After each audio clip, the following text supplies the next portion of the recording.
Morning. आज का जो चैप्टर है वो है WT थर्ड का मिलिंग चैप्टर का 1.7 वर्क होल्डिंग डिवाइसेस। तो आज हम डिस्कस करेंगे कि वर्क होल्डिंग डिवाइसेस क्या होते हैं। वर्क होल्डिंग डिवाइसेस जो है वो जैसे नाम से पता चल रहा है, जो वर्क पीस को होल्ड करने का काम करते हैं उनको हम वर्क होल्डिंग डिवाइसेस बोलते हैं। अब ये क्यों ज़रूरी है? मान लो अगर हम कोई भी मशीन, चाहे मिलिंग होगी चाहे लेथ होगी, अगर हम उसके अंदर वर्क को होल्ड नहीं करेंगे तो हमारी जॉब कभी भी परफेक्ट नहीं बन सकती। तो वर्क होल्डिंग डिवाइसेस बहुत इंपॉर्टेंट होते हैं, उनका बहुत गहरा रोल होता है वर्क पीस को बनाने में। तो आज हम डिस्कस करेंगे कि वर्क होल्डिंग डिवाइसेस कौन कौन से हैं। तो सबसे पहले हमारा जो वर्क होल्डिंग डिवाइस आता है वो है वाइस। तो वाइस में प्लेन वाइस है, वाइस के भी आगे कई प्रकार हैं। तो सबसे पहले है प्लेन वाइस। अब जो प्लेन वाइस है वो किस काम आती है? प्लेन वाइस जो है वो अगर हैवी कट लगाना हो, हैवी काम करना हो तो उसके लिए हम प्लेन वाइस यूज़ करते हैं। प्लेन वाइस में दो जा होते हैं, एक होता है फिक्स जा, एक होता है मूवेबल जा।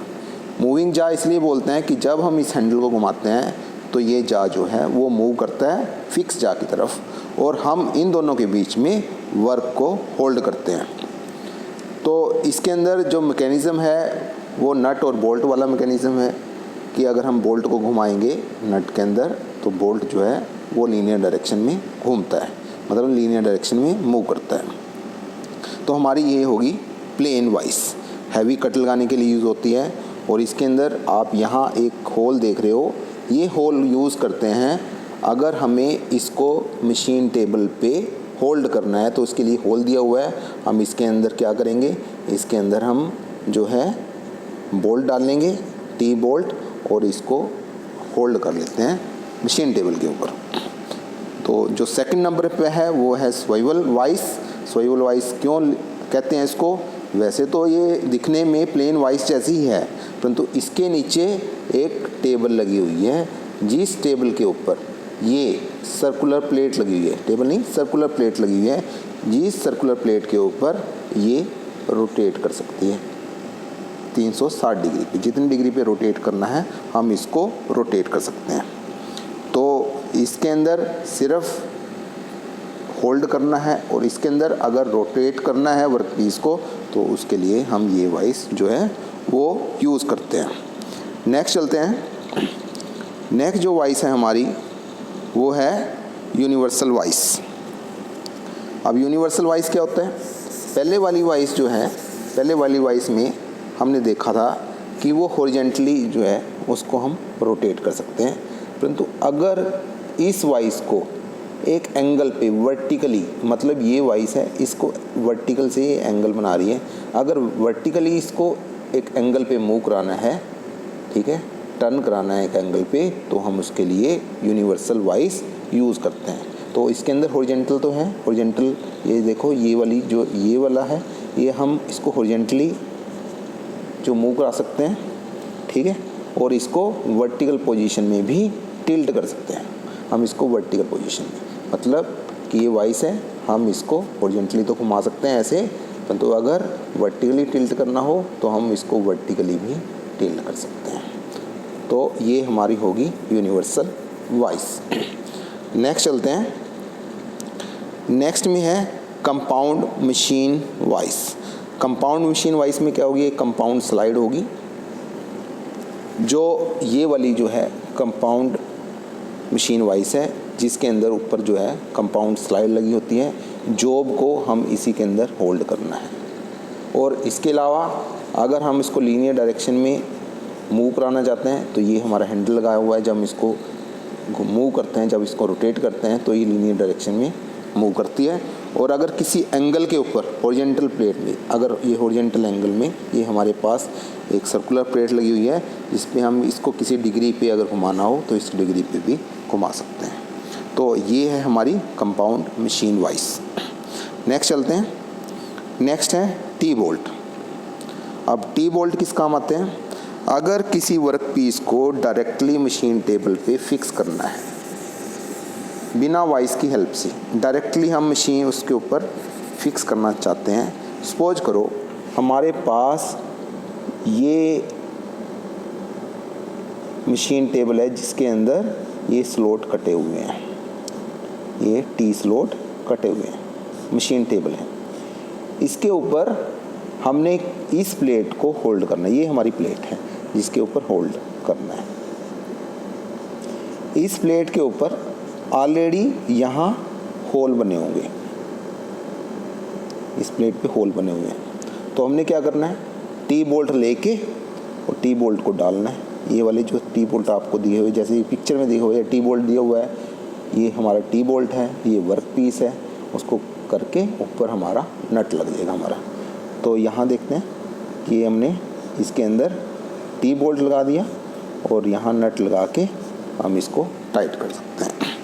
ठीक है, एक यहाँ लगेगा होल्ड करने के लिए, अगर दो पे अच्छी तरह करना है तो हम जैसी ज़रूरत है उसके अनुसार हम उतने ही नंबर ऑफ बोल्ट उसके अंदर लगा सकते हैं। तो टी बोल्ट यूज़ किस लिए, अगर डायरेक्टली किसी वर्क पीस को मशीन टेबल पे होल्ड करना है तो हम उसके लिए टी बोल्ट यूज़ करते हैं। परंतु इसके अंदर अगर सपोज करो मान लो वर्क पीस के अंदर अगर होल ही ना हो, अगर वर्क पीस के अंदर होल ही ना हो तो कैसे होल्ड करेंगे। मान लो ये वर्क पीस है, अगर इसके अंदर होल ही ना हो तो अब तब तो हम इसको होल्ड नहीं कर सकते। तो अब उसके लिए हम यूज़ करेंगे क्लैंप, उसके लिए हम क्लैंप यूज़ करते हैं। नेक्स्ट चलते हैं, ये है क्लैंप। क्लैंप में क्या है, जैसे आप सी क्लैंप देख रहे हो, ये वाला सी क्लैंप जो कारपेंटर यूज़ करते हैं। अगर कोई शीट है वुडन की, उसको फिक्स करना है, ठीक है, तो हम उसके लिए सी क्लैंप यूज़ करते हैं। जैसे वो सनमाइका लगा के उसको फिक्स करते हैं, ठीक है, वुड के ऊपर, तो उसके लिए हम सी क्लैंप यूज़ करते हैं। इसको बोलते हैं सी क्लैंप। सी क्लैंप क्यों, क्योंकि इसकी शेप जो है वो सी की तरह ही होती है। नेक्स्ट जो है, मान लो ये वर्क पीस है, अब वर्क पीस के अंदर जो है होल ही नहीं है और वर्क पीस की थिकनेस भी ज़्यादा है, तब हम क्या करेंगे, उसके लिए हम टी बोल्ट के साथ, ये हमारा टी बोल्ट है, टी बोल्ट के साथ स्ट्रैप क्लैंप का यूज़ करेंगे। तो स्ट्रैप क्लैंप लगा के, स्ट्रैप क्लैंप क्या होता है, एक जो है माइल्ड स्टील की फ्लैट होती है जो 12 से 20 मिलीमीटर थिक होती है और उसकी जो विड्थ है वो 45 से 75 मिलीमीटर तक होती है। तो हम टी बोल्ट की हेल्प से, जैसे पिक्चर में दिखाया हुआ है कि इसके अंदर स्ट्रैप क्लैंप के अंदर होल होएगा, तो हम टी बोल्ट डाल के और जैसे पिक्चर में दिखाया हुआ है उसके अनुसार उसको होल्ड कर लेंगे। तो ये क्लैंप का यूज़ है। नेक्स्ट है हमारे पास सर्कुलर टेबल। सर्कुलर टेबल में अगर किसी वर्क पीस को होल्ड भी करना है और उसके साथ साथ उसको रोटेट भी करना है, तो मान लो एक हमारे पास सर्कुलर प्लेट है जिसके अंदर हमने 90 डिग्री पे होल करने हैं, तो हम उसके लिए क्या करेंगे, हम यूज़ करेंगे सर्कुलर टेबल पे। इसके अंदर जो ये स्लॉट कटा हुआ है, इस प्लेट को हम इसके अंदर होल्ड कर देंगे। ये जो ये प्लेट है हमारी, ये वाली प्लेट, इसके अंदर होल्ड किया, टी बोल्ट की हेल्प से होल्ड कर लिया, और इसके ऊपर हमारा यहाँ जैसे ये है, ये हमारी सर्कुलर प्लेट है और इसके ऊपर वो हमारा कटिंग टूल है। अब कटिंग टूल जहाँ जितने रेडियस पे इसको होल करना है उतने रेडियस पे हमारा ये टूल आ जाएगा। ये है हमारा कटिंग टूल, ठीक है, मल्टी पॉइंट कटिंग टूल है, ड्रिल बिट है या, तो हम इसके अलाइन करेंगे होल के और इसको होल्ड कर देंगे। अब हमने दूसरा होल करना है, तो दूसरा होल करना के लिए क्या करेंगे, हम इसको 90 डिग्री पे टर्न करना होगा। तो 90 डिग्री पे टर्न कैसे करेंगे, हम या तो मोटर से घुमाएंगे या हमारे पास इसमें जैसे हैंडल दिया हुआ है, जब हम इसको रोटेट करते हैं तो ये भी हमारी सर्कुलर टेबल रोटेट होती है। कैसे होती है रोटेट, इसके अंदर जो मैकेनिज़्म है वो होता है वॉर्म एंड वॉर्म व्हील का मैकेनिज़्म। ये हमारे पास वॉर्म है और ये है हमारा वॉर्म व्हील, ये वॉर्म व्हील। जैसे अभी कभी आप एम लैब में गए हो अप्लाइड मैकेनिक्स की, तो उसके अंदर ये आपको अरेंजमेंट मिल जाएगा वॉर्म एंड वॉर्म व्हील का। तो जब हम वॉर्म को घुमाते हैं तो वॉर्म व्हील जो है उसके साथ घूमता है, ठीक है। वही अरेंजमेंट यहाँ है सर्कुलर टेबल में, ये हमारा वॉर्म है और ये हमारा है वॉर्म व्हील। तो जब हम इसको टर्न करेंगे तो हमारी जो वर्म है वो घूमेगा, वर्म जो वर्म व्हील को घुमाएगा, और वर्म व्हील के ऊपर क्योंकि हमारी टेबल फिक्स होती है तो वो टेबल जो है मूव करेगी। तो पहला होल कर लिया, उसके बाद इसको घुमाएंगे, तब तक घुमाएंगे जब तक ये वाला होल जो है, ये वाला जो है जहाँ होल करना है वो इस ड्रिल के सीध में ना आ जाए, इसके अलाइन ना हो जाए। तो जब ये होल हो जाएगा उसके बाद फिर हम उसको 90 डिग्री घुमाएंगे। तो फिर धीरे धीरे करके हम एक होल करने के बाद दूसरा, दूसरे के बाद तीसरा, इस तरह हम होल कर लेते हैं। तो ये है हमारा सर्कुलर टेबल।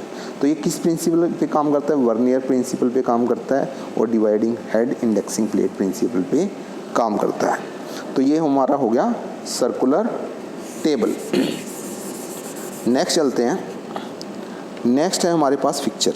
जो अभी तक आपने वाइसिस देखी थी, सर्कुलर टेबल देखा था, ठीक है, यूनिवर्सल वाइस देखी थी, वो सब यूज़ होता है जब हमें जो 1-2 पीस पे प्रोडक्शन करनी हो, मास प्रोडक्शन ना हो। जब हमें बहुत सारे पीस को होल्ड करना है तो हम उसके लिए यूज़ करते हैं फिक्चर। उसके लिए हम फिक्चर यूज़ करते हैं, जैसे कि पिक्चर में दिखाया हुआ है।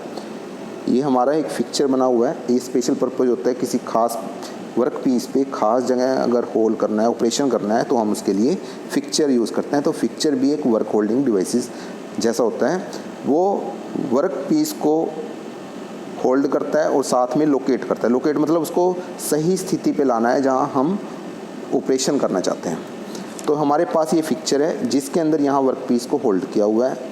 यहाँ हमारे पास 2 बोल्ट दिए हुए हैं, स्क्रू दिए हुए हैं, जिससे हम इसकी लोकेशन, स्क्रू की लोकेशन को वहाँ रोकते हैं जहाँ हमें होल करना है। अब फॉर एग्जांपल हमारा ये वर्क पीस है जिसकी यहाँ से यहाँ तक लंबाई जो है वो है 1000 मिलीमीटर, और हमें यहाँ जो है 300 मिलीमीटर पे, मान लो ये है 300 मिलीमीटर, 300 मिलीमीटर पे यहाँ हमने होल करना है। तो हम क्या करेंगे, जो हमारे ये स्क्रू लगे हुए हैं इसको उस पोजीशन पे लगाएंगे कि इधर से वो 300 मिलीमीटर हो और वो टूल की सीध में आ जाए। यहाँ से टूल, यहाँ टूल का एक्सिस देखो, यहाँ से वो 300 मिलीमीटर के डिस्टेंस पे है। तो अब क्या करेंगे, हमने वर्क पीस लगा दिया, इनको क्लैंप को सही पोजीशन पे, जो स्क्रू है सही पोजीशन पे ले आए, और फिर हमने पहला पीस होल्ड कर लिया। फिर दूसरा करने के लिए हमने सिर्फ इसको निकालना है और दूसरा पीस लगा देना है। तो जब दूसरा पीस सेम होएगा तो वो उसी जगह पे रुकेगा, तो वहाँ से हम 300 मिलीमीटर पे कर सकते हैं। तो अगर मास प्रोडक्शन करनी है तो हम उसके लिए फिक्चर यूज़ करते हैं। तो ये फिक्चर जो है स्पेशल डिज़ाइन होते हैं जहाँ जहाँ ऑपरेशन करने होते हैं। जैसे आप यहाँ कनेक्टिंग रोड देख रहे हो, कनेक्टिंग रोड के लिए फिक्चर बना हुआ है। कनेक्टिंग रोड पे कहाँ होल्ड करना है, डायरेक्टली उसको कनेक्टिंग रोड को हम वहाँ होल्ड करते हैं और उसके अंदर जो ऑपरेशन करना है हम वहाँ ऑपरेशन कर सकते हैं। तो हमारे आज के लिए इतना ही। हमने आज वर्क होल्डिंग डिवाइसेस के बारे में पढ़ा है। एक बार हम इसको दोबारा रिवाइज करते हैं। वर्क होल्डिंग डिवाइसेस क्या होते हैं? सबसे पहले work holding devices are the devices which are used to hold the work piece. तो सबसे पहले वाइसिस हैं, उसमें प्रकार हैं, प्लेन वाइस है, स्विवल वाइस है। स्विवल वाइस के बाद जो है, उसके बाद जो नेक्स्ट जो है हमारे पास है यूनिवर्सल वाइस, जो 2 एंगल पे घूम सकती है, हॉरिजॉन्टल भी और वर्टिकल भी। फिर है उसके बाद हमारे पास कंपाउंड मशीन वाइस, जो जिसके अंदर कंपाउंड स्लाइड लगी होती है, और उसके अंदर ऊपर वाली जो हमारे पास जो ऊपर कंपाउंड स्लाइड लगी हुई है, इसके अंदर हम वर्क पीस को होल्ड कर सकते हैं। और उसके बाद है टी बोल्ट। अगर डायरेक्टली किसी वर्क पीस को मशीन टेबल पे होल्ड करना है तो उसके लिए हम टी बोल्ट यूज़ करते हैं। और अगर क्लैंप यूज़ करते हैं वुडन के लिए, कारपेंटर के लिए, और ऐसा वर्क पीस जिसको टी बोल्ट से डायरेक्टली अकेले टी बोल्ट से होल्ड करना मुश्किल हो तो उसके लिए हम क्लैंप की हेल्प से भी उसको होल्ड कर सकते हैं। फिर है हमारे पास सर्कुलर टेबल। अगर किसी वर्क पीस को एंगल पे रोटेट करना है और उसके अंदर ऑपरेशन करना है, जैसे हमने एग्जांपल लिया था सर्कुलर प्लेट का जिसके अंदर हम होल कर रहे हैं, तो हम उसके लिए सर्कुलर टेबल यूज़ करते हैं। नेक्स्ट है पिक्चर। अगर कोई खास वर्क पीस पे खास ऑपरेशन करना है, सही जगह पे करना है और बहुत सारा मास प्रोडक्शन करनी है, बहुत सारे पीस करने हैं, तो हम उसके लिए यूज़ करते हैं पिक्चर। तो थैंक यू फॉर वॉचिंग।